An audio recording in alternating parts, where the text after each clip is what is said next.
तो ब्रेक के बाद एक बार फिर आप सभी का स्वागत। मैं हूं आपके साथ तुषार कौशिक। कल आतंकियों की गिरफ्तारी के मामले में आज दोनों आतंकियों की कोर्ट में पेशी होगी।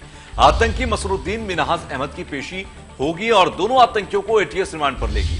कल गिरफ्तारी के बाद दर्ज की गई थी एफआईआर। ऐसे में आज आतंकियों की कोर्ट में पेशी की जाएगी। इसके बाद एटीएस रिमांड पर लेगी और इनसे आगे की पूछताछ की जाएगी। एटीएस चारों को लेकर आपको बता दें कि आज इन दोनों को फिलहाल कोर्ट में पेश करेगी। इसके अलावा 4 लोगों की गिरफ्तारी कानपुर से भी हुई है। लेकिन अभी जो खबर है कल की गिरफ्तारी से जुड़ी हुई वो ये है कि दोनों ही आतंकी मिन्हाज अहमद और मसरूद्दीन, इन दोनों को आज कोर्ट में पेश किया जाएगा। दोनों ही कोर्ट में पेश होंगे और उसके बाद एटीएस इनको रिमांड पर लेगी। कल गिरफ्तारी के बाद इनके ऊपर एफआईआर दर्ज कर दी गई थी। आज कोर्ट में पेश होंगे।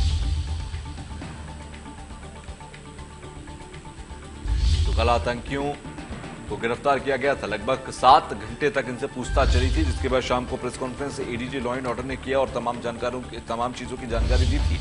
ऐसे में दोनों आतंकियों को अब आज कोर्ट में पेश करने के बाद एटीएस रिमांड पर लेगी। इनसे और भी तमाम अहम सवाल पूछे जाएंगे। इनके मॉड्यूल, इनके नेटवर्क और इनके तमाम मददगारों के बारे में इनसे सवाल किए जाएंगे। इसके साथ ही साथ मनी ट्रेल के बारे में भी इनसे सवाल किए जाएंगे। तो कल आतंकियों की गिरफ्तारी के मामले में अब एफआईआर दर्ज होने के बाद कोर्ट में पेशी होगी। तो आतंकी मसरूद्दीन मिन्हाज अहमद की पेशी होगी। दोनों आतंकियों को एटीएस से रिमांड पर लेगी। तो कल की गिरफ्तारी के बाद दर्ज की गई थी एफआईआर और उसी एफआईआर के आधार पर आज कोर्ट में पेशी है। कोर्ट में पेशी होने के बाद एटीएस इन्हें रिमांड पर लेकर इनसे तमाम सवाल करेगी।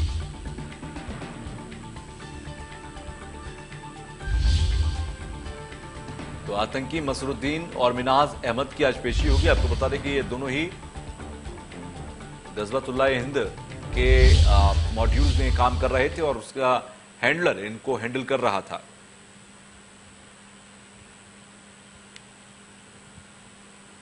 विजय मिश्रा हमारे साथ लखनऊ से हमारे साथ जुड़ गए हैं। विजय, इन दोनों ही आतंकियों को कितनी देर बाद कोर्ट में पेश किया जाएगा?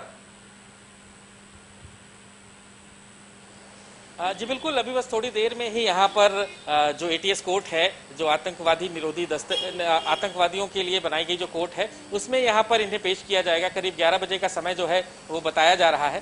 हालांकि अभी यहाँ पर कानपुर में भी 4 लोगों की गिरफ्तारी हुई है, उनसे भी पूछताछ की जा रही है और इन 2 लोगों से भी जो पूछताछ की गई थी उसके आधार पर इस तरह के जो छापे हैं वो पड़ रहे हैं। अब यहाँ पर कोर्ट में पेश करने के बाद समय लिया जाएगा इनसे, कोर्ट से समय लिया जाएगा कि इनसे जो पूछताछ की अवधि है वो बढ़ाई जाए, जिससे और भी जो जानकारियां हैं वो यहाँ पर मिल सके और भी जो जानकारियां हैं वो यहाँ पर जल्द से जल्द जानकारी मिल सके। तो बस उसी का इंतजार है। थोड़ी देर में ही कोर्ट खुलने वाला है, उसके बाद इन्हें पेश करके एटीएस जो है वो समय मांगेगी कि हमें विजय, ये एटीएस के रिमांड पर जाएंगे, कितना अहम होगा? क्योंकि कई मॉड्यूल नेटवर्क के बारे में ऐसे सवाल हैं जो कि आगे पूछताछ में होंगे, क्योंकि ऐसे ये आतंकी ट्रेंड है, अलकायदा से ट्रेंड है, ये शुरुआत में मुंह नहीं खोलते और बहुत सारी चीजों में ये जांच को भटकाने की कोशिश करते हैं, सवालों के जवाब बड़े भटके हुए अंदाज में देते हैं।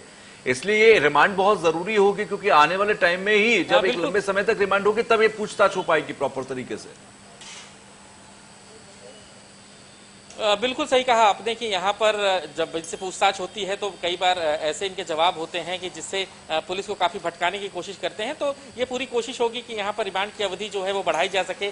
साथ ही साथ यहाँ पर पुलिस की ये कोशिश होगी, एटीएस की ये कोशिश होगी कि यहाँ पर जो भी पूछताछ इनसे हो उसको दोबारा रीचेक किया जा सके, उसका भी समय उन्हें मिल सके, क्योंकि जाहिर सी बात है कि इतनी आसानी से ये लोग टूटने वाले नहीं है। काफी अच्छी ट्रेनिंग इनको मिली हुई होती है। एटीएस ये जानना भी चाहेगी कि आखिर किस तरह से ये लोग यहाँ पर इनसे संपर्क साध सके, क्योंकि जाहिर है कि अफगानिस्तान में बैठ करके सिर्फ लखनऊ में इतना बड़ा मॉड्यूल खड़ा कर देना आश्चर्यजनक है और यही वजह है जिसको लेकर के इन सारे तारों को जोड़ने की कोशिश करेगी एटीएस और पूछताछ करेगी किसके जरिए से इनकी बातचीत हुई थी, किसके जरिए से ये किन किन लोगों के साथ अभी जुड़े हुए हैं, किनसे किनसे इनकी मुलाकात हुई है और किसे किसे जानते हैं, अब तक इन्हें ट्रेनिंग में क्या क्या सिखाया गया है, किस चीज की ट्रेनिंग दी गई है, ट्रेनिंग के दौरान इनको कहाँ ले जाया गया था। ये तमाम चीजें पूछताछ के दौरान ही सामने आ पाएगी और ये माना जा रहा है कि ये जो रिमांड है वो काफी ज्यादा महत्वपूर्ण है एटीएस के लिए।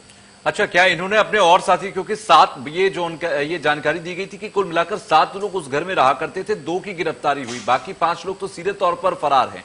क्या उनके नाम पता लग पाए हैं, कहां वो हैं, कहां के रहने वाले, कुछ पहचान इन लोगों ने बताई है कि सूत्रों के हवाले से हमें जानकारी मिल पा रही हो, हालांकि कॉन्फिडेंशियल होगी अभी?